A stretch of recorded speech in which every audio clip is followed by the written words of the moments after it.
Hello friends, welcome to forex pro guru. आज का जो टॉपिक है वीडियो का काफी इंटरेस्टिंग है। उन लोगों के लिए तो और ज्यादा इंटरेस्टिंग है जो कि XAU USD यानी गोल्ड में ट्रेड करना पसंद करते हैं, क्योंकि आज का वीडियो है the relationship between gold and US dollar. यहाँ पे आपको गोल्ड के बारे में और भी काफी इंटरेस्टिंग फैक्ट्स जानने को मिलेंगे इस वीडियो में, सो बने रहिए। हम स्टार्ट करते हैं। सबसे पहले हम देख रहे हैं कि गोल्ड की हिस्ट्री और सिंबोलिज्म क्या है, कितनी पुरानी हिस्ट्री है। देखिए, पुराने जमाने से ही गोल्ड अपने आप में एक अलग ही शाइनिंग येलो मेटल बना रहा है। ठीक है, हम देखते हैं कि पुराने जमाने में जब note, currency, debit card, credit card और इंटरनेट नहीं हुआ करता था, तब पेमेंट मोड जो सबसे ज्यादा सेफ, सिक्योर और जिसके ऊपर सबसे ज्यादा ट्रस्ट था वो गोल्ड था।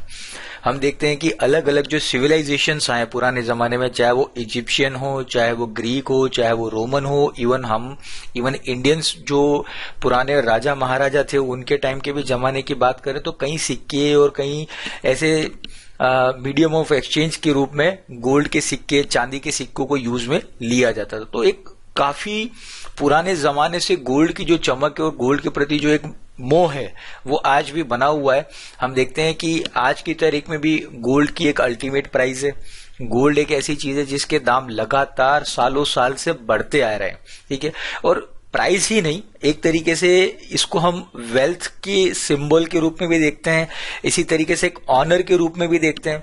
जनरली हम देखते हैं कि जितने भी ओलंपिक या कोई भी खेल होते हैं वहां पे अगर जो फर्स्ट आता है तो उसे गोल्ड मेडल मिलता है। तो एक अपने आप में एक सिंबोलिज्म है इसका कि एक गोल्ड अगर मिलता है तो उसकी एक अलग रेस्पेक्ट की जाती है। और इंटरेस्टिंग फैक्ट ये है कि पूरी दुनिया में आज तक जो गोल्ड की माइनिंग हुई है उसमें से केवल 1,87,000 टन सोना ही निकाला जा सका है। अभी भी खुदाई चालू और निकलता ही जा रहा है, क्योंकि इसकी डिमांड कभी भी कम नहीं होती, हमेशा बनी रहती है। इवन कई गवर्नमेंट ने भी गोल्ड को अपने फॉरेन एक्सचेंज रिजर्व में शामिल किया है। तो गोल्ड की एक अपनी वैल्यू है जो आने वाले टाइम में भी बनी रहेगी। लेकिन उसी के साथ हम यहाँ ये देखते हैं कि गोल्ड और डॉलर का आपस में रिलेशनशिप क्या है। ठीक है, तो बात करते हैं ब्रेटन वुड्स एग्रीमेंट की। ब्रेटन वुड्स एग्रीमेंट हुआ था 1944 में। और आप लोगों को एक और चीज बता दूं कि 1939 से लेकर 1945 तक सेकेंड वर्ल्ड वॉर चल रहा था। जब आपको याद हो तो जापान पर हिरोशिमा और नागासाकी में 2 जगह न्यूक्लियर परमाणु बम गिराए गए थे यूएस के द्वारा। ठीक है, सो हम बात करते हैं वापस से ब्रेटन वुड्स एग्रीमेंट की। ब्रेटन वुड्स एग्रीमेंट 1944 में हुआ था और 44 कंट्रीज मिली थी ब्रेटन वुड्स, जो कि न्यू हैम्पशायर यूएस में है एक जगह पे, जगह का नाम है न्यू हैम्पशायर। और ब्रेटन वुड्स में जब इकट्ठा हुआ था तो वहां पर जो उनका सबसे बड़ा जो टॉपिक था मिलने का वो ये था कि ओवरऑल जब हम इंपोर्ट एक्सपोर्ट ट्रांजैक्शन करते हैं तो उसके लिए बेस हम किस करेंसी को बनाए या किस तरीके से उस सारी चीजों को प्रॉपर वे में किया जाए, क्योंकि उनके पास में उस टाइम पे ना तो कोई इंटरनेट बैंकिंग थी, ना इस टाइप की कोई चीज थी। तो इंपोर्ट और एक्सपोर्ट के लिए कोई तो मीडियम ऑफ एक्सचेंज चाहिए। तो उसी टाइम पे 1944 में ही इंटरनेशनल मॉनेटरी फंड की भी स्थापना की गई और वहां पर यह डिसाइड किया गया, 44 में जो कंट्रीज की मीटिंग थी वहां पर यह डिसाइड हुआ कि कोई भी कंट्री जब इंपोर्ट या एक्सपोर्ट किसी कंट्री से अगर करती है तो जितना भी ट्रांजैक्शन होगा वो डॉलर्स में होगा। और एंड ऑफ द ईयर यानी पूरा साल खत्म हो जाने के बाद किसी भी कंट्री के पास जो डॉलर इकट्ठे हैं वो डॉलर लेकर वो चले जाएंगे इंटरनेशनल मॉनेटरी फंड के पास, और उतने डॉलर की वैल्यू का गोल्ड इंटरनेशनल मॉनेटरी फंड उस कंट्री को दे देगी।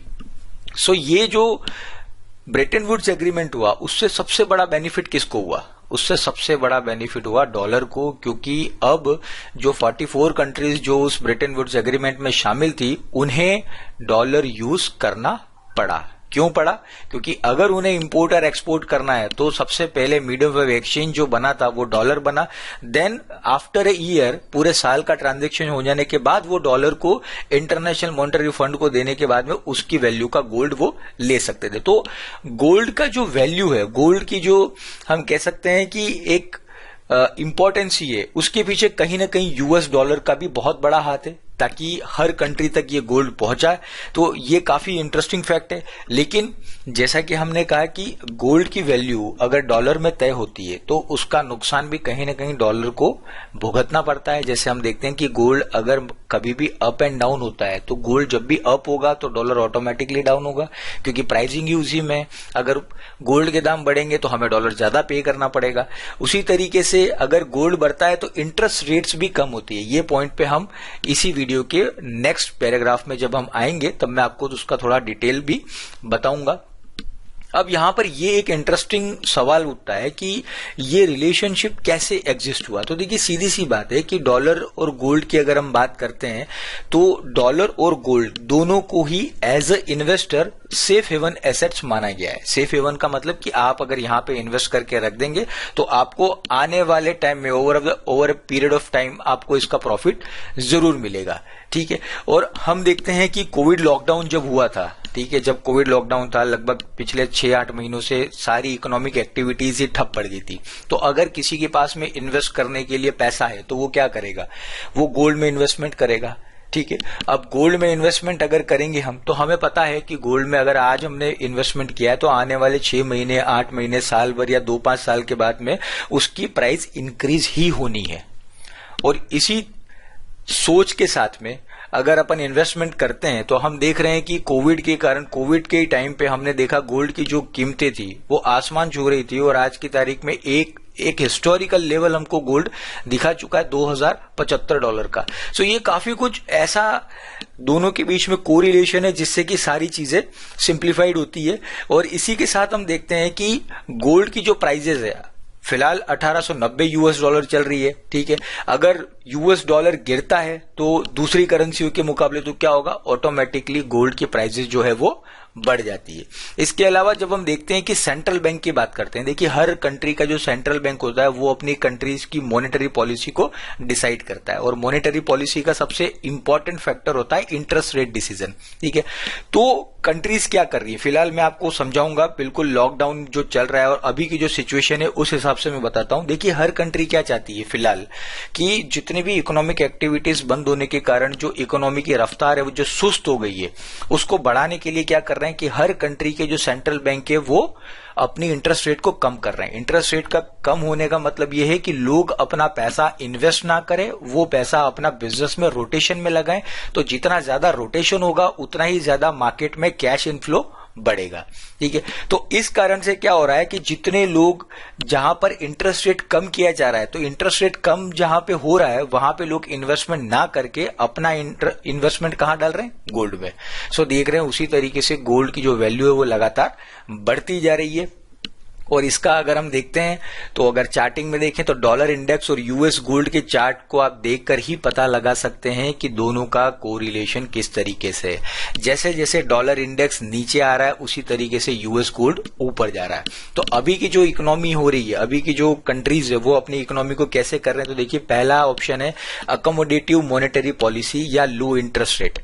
जैसा कि मैंने अभी आपको एग्जांपल में बताया कि सारी इकोनॉमी क्या कर रही है, इंटरेस्ट रेट को जितना हो सके उतना कम रख रही है ताकि इकोनॉमी के अंदर जो कैश इनफ्लो है वो बढ़े।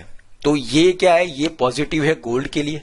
सेकंड है अनसर्टेन और weak economy outlook plus US China trade war. देखिए मैंने जैसे कि कहा कि अनसर्टेनिटी और वीक इकोनॉमिक आउटलुक तो है ही है, क्योंकि कोविड के कारण जो नुकसान इकोनॉमी को हुआ है, चाहे वो यूएस को हुआ है, चाहे वो यूरोप को हुआ है, वो चाइना जापान या इंडिया को हुआ है, वो नुकसान हम नियर फ्यूचर नहीं भर सकते हैं। यानी आने वाले 1 या 2 क्वार्टर में वो पूरा नहीं होगा। उसके लिए हमें एक लंबी प्लानिंग की जरूरत है। आने वाले 2 या 3 साल में हो सकता है कि हम उस लेवल पे पहुंच जाएं।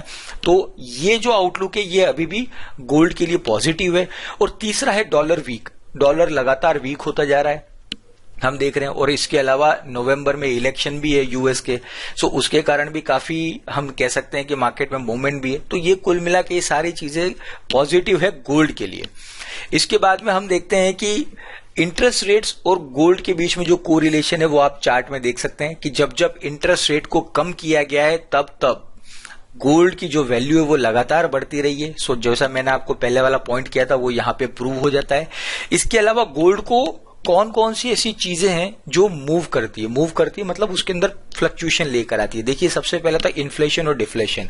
अगर किसी कंट्री में बहुत ज्यादा महंगाई है तो भी गोल्ड में आप देखेंगे कि फायदा होगा, क्योंकि महंगाई अगर बढ़ती है तो लोग क्या करते हैं, अपना इन्वेस्टमेंट गोल्ड में डाल देते हैं ताकि आने वाले टाइम में इन्फ्लेशन से हुआ नुकसान जो है वो गोल्ड में आने वाले रिटर्न से वो पूरा कर सकें।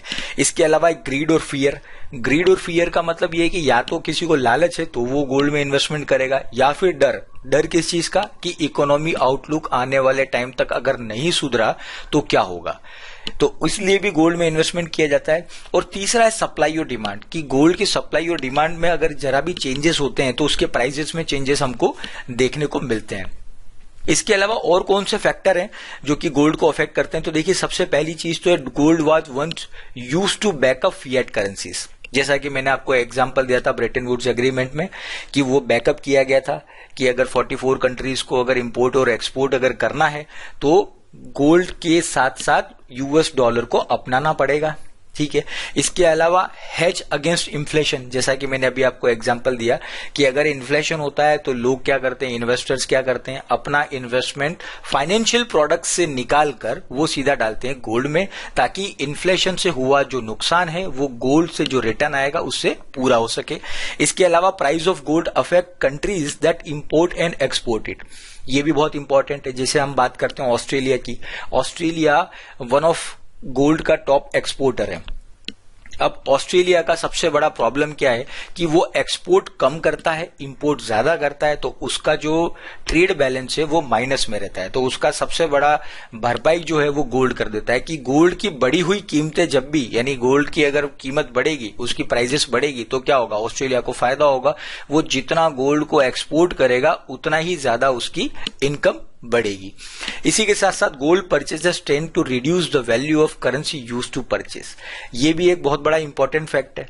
इसके अलावा हम देखते हैं कि गोल्ड और एयूडी यूएसडी दोनों के बीच में एक बहुत ही पॉजिटिव कोरिलेशन है, और ये ध्यान में रखना इसलिए जरूरी है क्योंकि जो लोग ट्रेड करते हैं तो आप ये कह सकते हैं कि गोल्ड की एनालिसिस आप करते हैं तो आप एयूडी यूएसडी को भी फॉलो करें, तो होगा ये कि आपकी एनालिसिस एक जगह होगी लेकिन बेनिफिट आप दो जगह से ले सकते हैं।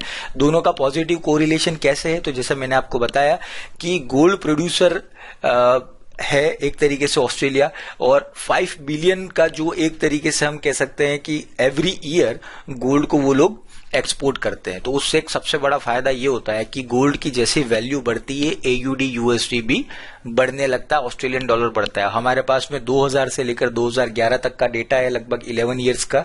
आप देख सकते हैं कि जैसे जैसे गोल्ड की वैल्यू बढ़ी है वैसे वैसे एयूडी यूएसडी भी बढ़ा है, और एक तरीके से हम कह सकते हैं कि इन दोनों का जो कोरिलेशन है वो 80% पॉजिटिव कोरिलेशन है, जो कि बहुत ही इंपॉर्टेंट फैक्टर है। सो यहां पे हम फायदा क्या उठा सकते हैं कि अगर गोल्ड बहुत ज्यादा नीचे जा रहा है तो ऑब्वियसली हम लोग एयूडी यूएसडी को भी देख सकते हैं कि वहां पर भी हम पोजीशन ले लें, या फिर गोल्ड का आउटलुक पॉजिटिव है तो ऑब्वियसली एयूडी यूएसडी का आउटलुक भी पॉजिटिव होगा। इसके अलावा जो सेकंड पेयर है जिसपे हमें ध्यान देना है वो है गोल्ड और यूएसडी सीएचएफ, ठीक है। यहां पर भी सेम है लेकिन यहां पे कोरिलेशन पॉजिटिव ना होके नेगेटिव कोरिलेशन है, इसको हमेशा ध्यान में रखिए। क्यों? क्योंकि देखिए स्विट्जरलैंड जो जिसकी करेंसी है सीएचएफ का जितना भी फॉरेन एक्सचेंज रिजर्व है उसका 25% जो रिजर्व है वो गोल्ड में रखा हुआ है। तो ऑब्वियसली कि गोल्ड की वैल्यू जैसे जैसे बढ़ेगी ऑटोमेटिकली उनका फॉरेन एक्सचेंज रिजर्व भी उसी वैल्यू के हिसाब से बढ़ेगा। तो स्विट्जरलैंड को इससे सीधा फायदा होता है। तो पहला कोरिलेशन तो ये हो गया, और दूसरा ये है कि बेस करेंसी यहां पर यूएसडी है तो ऑब्वियसली यहां पे गोल्ड ऊपर जाएगा तो डॉलर तो नीचे ही जाएगा। तो दो कोरिलेशन हो जाते हैं, लेकिन यहां पे ध्यान रखिए नेगेटिव कोरिलेशन है, और यहां भी हमारे पास में डेटा है 2000 से लेकर 2011 तक का। आप देख सकते हैं कि गोल्ड जैसे जैसे ऊपर गया है उसी तरीके से यूएसडी सीएचएफ नीचे आया है। तो कहने का मतलब ये कि जनरली क्या होता है, लोग गोल्ड में ट्रेडिंग करते हैं लेकिन गोल्ड की जो बेसिक्स है वो उन्हें पता नहीं होते, और गोल्ड की ट्रेडिंग में सबसे बड़ा प्रॉब्लम ये है कि गोल्ड के जो भी लॉट्स हैं वो ओंस में काउंट होते हैं, तो करेंसी के लॉट्स से ज्यादा वैल्यू होती है गोल्ड के लॉट्स की। और कई बार हमने देखा है कि ज्यादा प्रॉफिट के चक्कर में कई ट्रेडर्स ऐसे हैं जो इसमें काम करते हैं, और इस कारण से गोल्ड में बहुत ज्यादा वॉलेटिलिटी जब आती है तब क्या होता है कि उनका अकाउंट वॉश आउट हो जाता है। सो इन चीजों को ध्यान में रखना बहुत जरूरी है। आप किसी भी जगह काम करें उसके बेसिक्स को सबसे पहले समझें, क्योंकि अगर आपने बेसिक्स को एक बार समझ लिया तो आपको लॉस होने के चांसेस मिनिमम हो जाते हैं। और हमें ट्रेडिंग लॉन्ग टर्म करनी है अगर, तो हमें उसके बेसिक्स को जानना बहुत जरूरी है। सो गाइस, कैसा लगा आपको ये वीडियो मुझे जरूर बताएं, मुझे कमेंट में लिखें। मैं ये ट्राई कर रहा हूं कि सेम ऐसा वीडियो गोल्ड के अलावा हम ऑयल में भी बनाएं। अगर वो वीडियो आप देखना चाहते हैं तो प्लीज मुझे कमेंट में बताइए। आप मुझे फेसबुक, इंस्टाग्राम, ट्विटर और टेलीग्राम चैनल पे फॉलो कर सकते हैं। Thank you for listening.